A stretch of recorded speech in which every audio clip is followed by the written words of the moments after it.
They say that if you speak their true name, the Fae will find you. Are you ready to enter their world? Hi, welcome back to Reading in Between. I'm Kasia, and obviously I love reading and I love talking about books. And I'm also the type of person who tends to fall into the rabbit holes and research the books or the authors or the topics quite extensively after I'm done with them. Today we will talk about one of my favorite topics to get lost in, which is the multitude of the fairy realms. Hi, my name is Taylor. This is my new Flutter by Fairy, and I'm going to show you how it works. Then you press the lock it button. That's that. And then it'll fly up in just a second. See? And then... No! How did it happen that the mythical creatures that are represented in the folklore of nearly all cultures become so omnipresent in our books, in our pop culture? I'm not only talking about Tolkien's elves or other fae creatures that are represented in the Witcher series or even Peter Pan's Tinkerbell. Looking at Disney productions, Ariel is a mermaid, which is a sea fairy. Then we have the whimsical fairies in Sleeping Beauty. We have the fairy godmother, also Maleficent. Following up on the animations or graphic novels, there was the Winx animated series and also the Witch comic books. Probably a lot of you have seen it. Actually, there is some news now that there is a live action being in the works that was picked up, I think, by Disney. So let's see whether this comes to any fruition. Come clean, 90s kids. Who just hasn't thought about Spice Girls Viva Forever when I mentioned Fairies?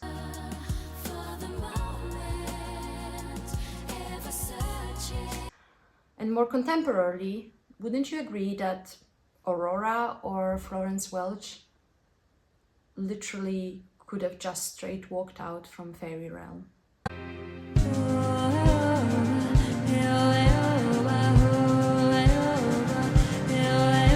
On a darker side, there is Pan's Labyrinth by Guillermo del Toro. True Blood series featured fairies quite heavily. I see you, Suki. I'm a fairy? How lame. And also in Hellboy, for instance, we had quite a dark thread with fairies. We didn't even have to dive super deep to find that many examples, and there is really plenty more. So today in the episode we will discuss the allure of fairy lore and how it is represented in different works. We will look into examples of adult fantasy, young adult novels, and also some classical folklore, and reference some pop culture in between. Let's start with some definitions. If you look for fairy tale, Merriam-Webster Dictionary says that it's a story, as for children, involving fantastic forces and beings such as fairies, wizards, and goblins, or it's a story in which improbable events lead to a happy ending, or a story that's made up and usually designed to mislead. Sure, yeah, this partly covers it, but I think you'd agree that it is quite strongly connected to children's area and staying within children's category. What about fairies themselves? Wikipedia says that a fairy or faefolk or fairy weefolk is a type of mythical being or legendary creature generally described as anthropomorphic, found in the folklore of multiple European cultures, including Celtic, Slavic, Germanic, or French folklore, a form of spirit, often with supernatural qualities. Okay, now we're getting somewhere. Fairies are called by many names and exist in many different regional folklores. Even the word folklore speaks for itself. The early modern English word fairy was derived actually from French, and that was derived from Latin, from word fata, which means fate. And in the old French romances, a fée or a fae was a woman who was skilled in magic and had knowledge about words, stones, and herbs. In Irish Gaelic lore, Fae folk are called she, and they are also called Eshi or Denyashi, people of fairy hills, and they live in mounds. That's the part she. And they are ancient and powerful, and they are able to bless or curse mortals. And following on that, there was also word banshee, which meant a woman fairy, but in the current culture it devolved a bit more in the direction of an evil, haunting spirit that foretells death. In Polish and Slavic general folklore, we have quite a few types of fairies. There is a number of spirits that are more connected to nature, and for instance we have rusałki, which are water nymphs, and there's also lesche, which is more of a woodland fae. The French use the word fae to call fairies by, and Germans use more a word geister, which would be closer to a word spirit. And geisters are usually living in woods, or they are connected to nature. The Nordic countries use the word elvar, which is very close to elves and literally means that. We could also probably include trolls into the category of fae folk in general. Japanese have yokai, which are supernatural beings of very different intentions, and one example is also kitsune, which are the fox spirits. They are often trying to trick people, and they can also shapeshift, so it's quite an interesting piece of lore.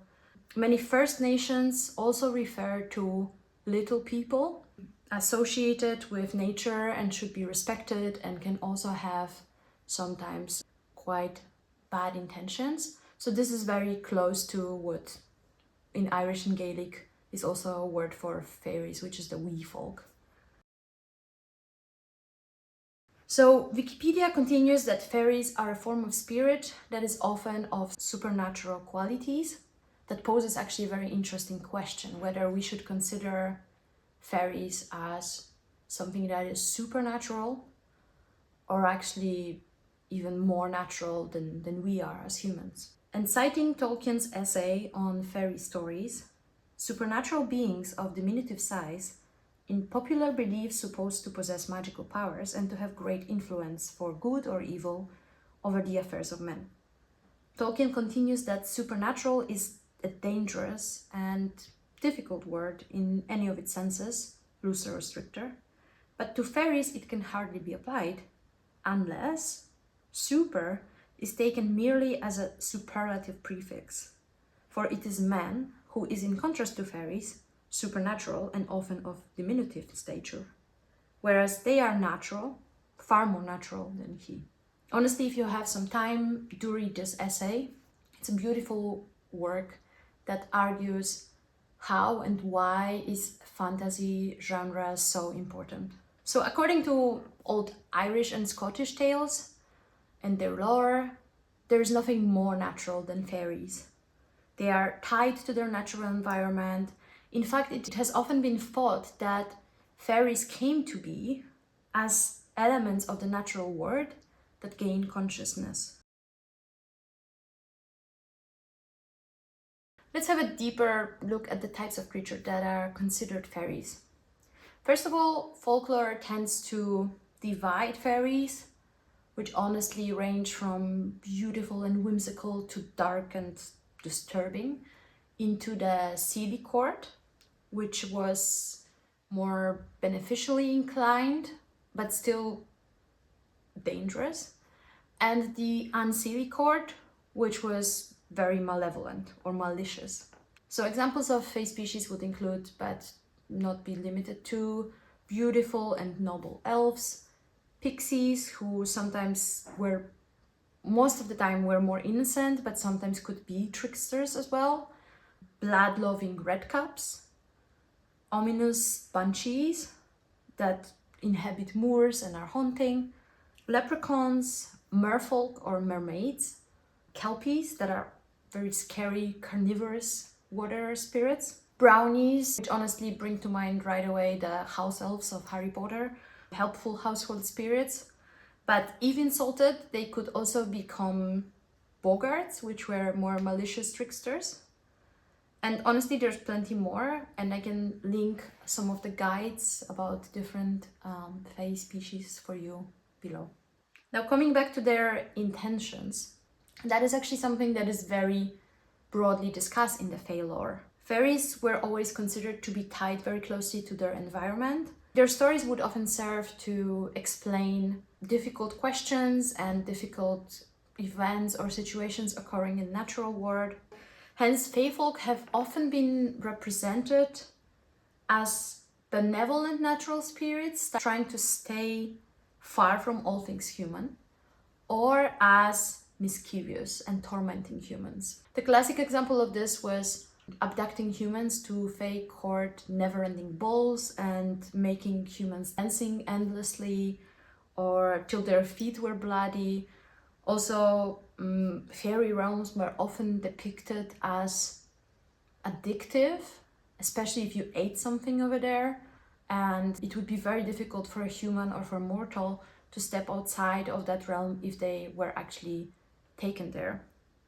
Will-o'-wisps or will-o'-the-wisps, mysterious lights that often appear in these Fae lores, were sometimes depicted as form of spirits and sometimes just as part of the Fae magic, and they would be these lights that just appear on the marshes or somewhere near the road that would drive the travelers away from the road and take them into the fairy realm. There's also a whole creepy tale of changelings, which would be the Fae children that were swapped with human children, and the changeling would resemble the human child, at least in how it looked, but it would not be quite right. Sometimes it would be sickly, sometimes it would behave not as a child should behave, or it would be deformed. And the reasons for that was either that the Fae wanted to take a beautiful human child and just raise it in their otherworldly court, or sometimes there was also part of the lore that claimed that the Fae children were very weak and sickly, so they wanted to kind of enhance their population by taking the human children. There were also some tales that were just saying that they were doing it out of spite. How are changeling recognized? Well, apparently child that was either crying too much or not crying at all, not eating or not gaining any growth even though they were eating, or having issues with speech or behavior, they were considered to be changelings. And that actually is quite sad and problematic, because oftentimes children that would be called changelings by their community would be children that were neurodivergent, or they had issues with eating, or even they were simply sick. And the remedies that the community would apply would end up being quite cruel, because either the children would be threatened with violence, or they would be exposed to fire to kind of make them admit that they are changelings, or they would be simply expelled and isolated outside of the community. So the consequences would be very harmful to the children. And I actually am quite terrified hearing how for how long the beliefs in changeling functioned in so many different parts of the world, and psychologically, physically led to neglect and isolation of children. Long story short, fairy stories would be used to explain natural events, but also to explain disappearances, to explain diseases, and all the unexplainable things that could happen to the community.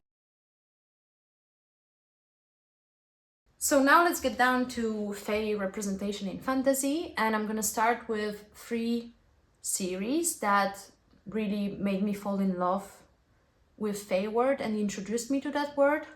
The first one is Artemis Fowl series by Eoin Colfer, and that was a book that I read as a 9 or 10-year-old, and it followed the adventures of a child prodigy, Artemis Fowl, who started as a criminal mastermind. He has this ambition that he wants to prove to his family that he can follow in their footsteps, and he kidnaps a fairy police officer, Holly Short, for ransom, and he wants to restore the family's fortune. The whole story was pretty fun, pretty nicely rooted in Irish Fae lore, And the fairies were actually quite technically advanced in this one. There were references, for instance, to the Hill of Tara, which was referred to as one of the most magical places in the world, where fairies would have to go to perform certain ritual to really restore their powers every once in a while. I actually reread this last year because I wanted to see how this will age and how it will feel, and it still was charmingly funny and aged very, very well. I will not surprise anyone here by talking about Tolkien and about the Middle-earth works, The Hobbit, the Silmarillion, and of course the Lord of the Rings trilogy. The beautiful, superior, wise, immortal elves that I dreamt about for years. I'm patient. I can wait. Honestly, the cosmology of the Middle-earth, language, the legends, the fauna and flora, there's so much there that one can dive into and take out of it, and I could probably talk for another few hours about it, but I do not want to underrepresent it, and I also feel like even if I talked for a few hours, I would probably not do it justice. So if you have not read it, read it. There's no other way. Needless to say, without Tolkien, we would not have the Fae or the elves that we find in the fantasy today. That was the blueprint. And last of the book series that shaped my love for fairies is actually the Witcher series by Andrzej Sapkowski.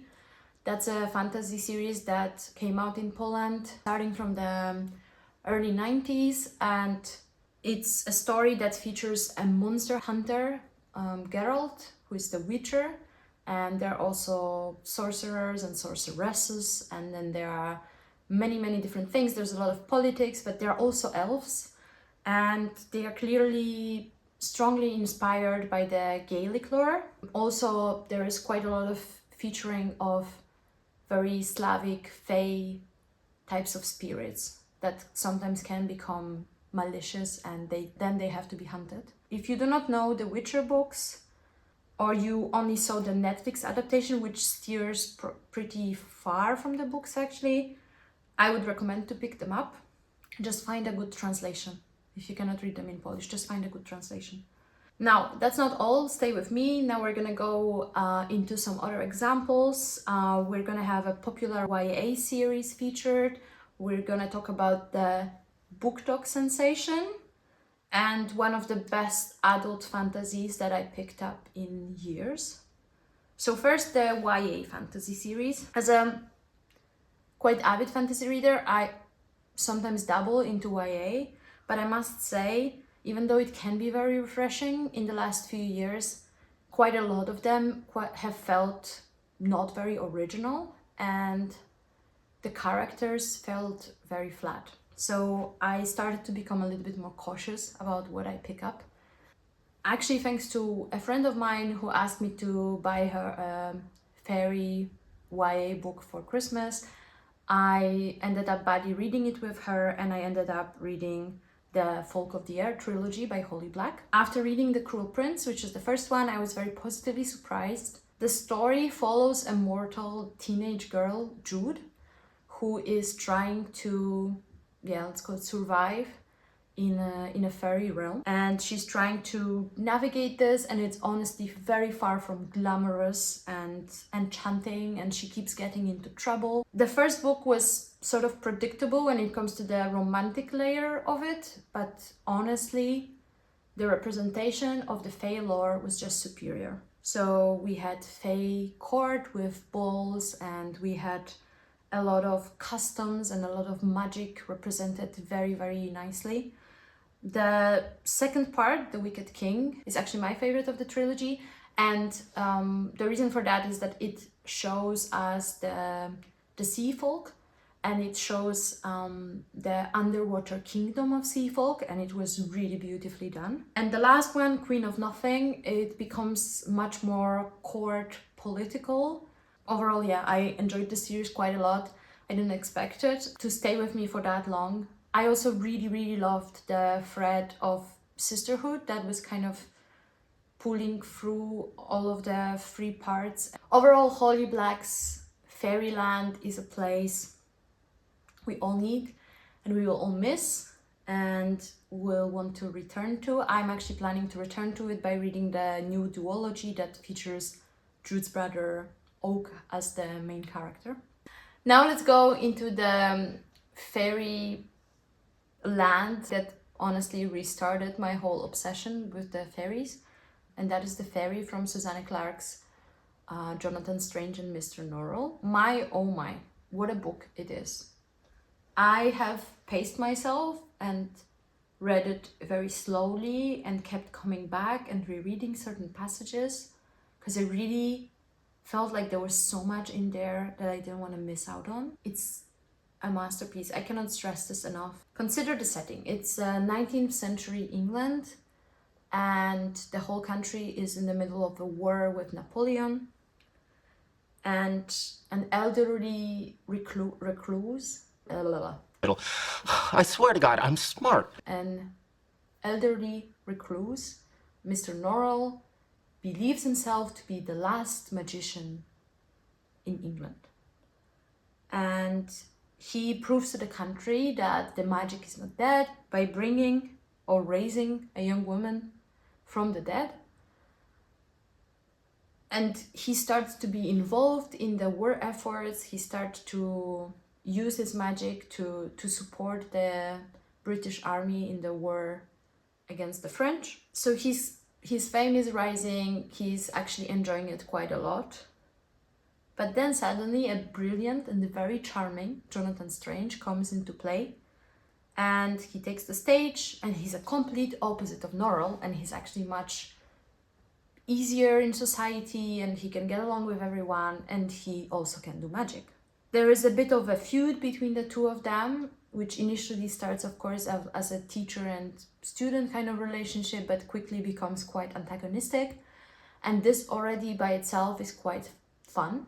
The setting is very Dickens and Austen, but with magic, which also, should be a selling point. It's witty, it's so magical, there's so many characters, there's a lot of side storylines, there's plenty that happens there, and it's a masterpiece, with the footnotes that refer to not existing book works and side passages from them, like magical history works kind of going back to early 10th or 11th century and trying to explain where the magic went in England and trying to explain the connection of wee folk or the fairy with the human over the centuries. So yeah, the fairyland is beautifully crafted in this novel. Now there's going to be some minor spoilers ahead, but there's a character in the book that doesn't have a name, and he is only referred to as a gentleman with thistle-down hair, and he is faefolk and he is evil. He interferes with events, he is really getting into many things, getting into politics, getting into this magical feud between the two magicians. He is there, but he is just messing everything. And he abducts people and takes them to a fairy kingdom that is ominously called Lost Hope. And the fairy thread is just like really, really keeping it very nicely together. It's very enchanting. The gentleman with thistle-down hair is so self-indulging and he's so cruel and so wicked. It makes it really next level. So honestly, if you loved the Fae land of Holy Black, this is your goal book. This is your next level book. Okay, next we have the Book Talk sensation, and I'm calling it like this because honestly I've seen it in so many bookstores referred to as such, and I'm talking about the Emily White's Encyclopedia of Fairies by Heather Fawcett. The main character, Emily White, is a fairy researcher, literally an academic specializing in research of fairies, and she is following and observing different enigmatic species of fairies across the land in different habitats, and her studies take her to remote Icelandic island. And while she is apparently an expert scholar and she's doing really good with her work, she lacks people skills and struggles in getting along with the local townsfolk, and she tries to focus on her work. And then unexpectedly, her friend / academic rival arrives also to the same island, and he is of course extremely charming and at ease with making connections with other people, so he's right away getting on her nerves. Then, you know, the whole Fae aspect comes into play. I don't want to spoiler too many things, but honestly, the first part of the book, I really didn't like it.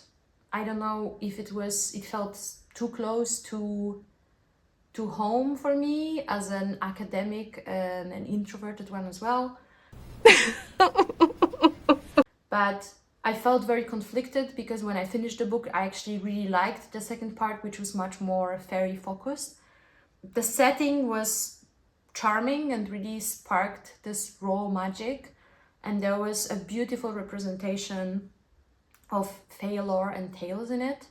So it felt really well researched in this aspect. It's just I really couldn't connect so well with Emily. I was quite annoyed by her for quite a big part of the book. She felt a bit too, I don't know, too obnoxious. But I really did finish thinking that it was interesting, and even for the sake of learning maybe a bit more about Fae lore, I will probably pick up the continuations. But I am still considering it because, yeah, initially my feelings were much, much colder. I'm glad I didn't DNF it though, because I learned quite a bit about changelings, for instance, from that book. So as a bonus for my fellow Polish readers, there's one more book that I would like to just briefly mention, and these are Elfy Londynu by Marta Dziok-Kaczyńska. It's a urban fantasy that is set in London, where elves are actually working in intelligence services and they are drinking in pubs just like us. I honestly really loved it. It felt like, you know, someone who grew up reading the same things as I did just wrote the book for me. It was really nice. So if you have a chance, pick it up. It's only in Polish for now. I want to definitely mention it. And there you have it. This was my tiny analysis of Fae realms and some recommendations of books that feature them. There is honestly plenty more. So if you have read or will read any of these, let me know.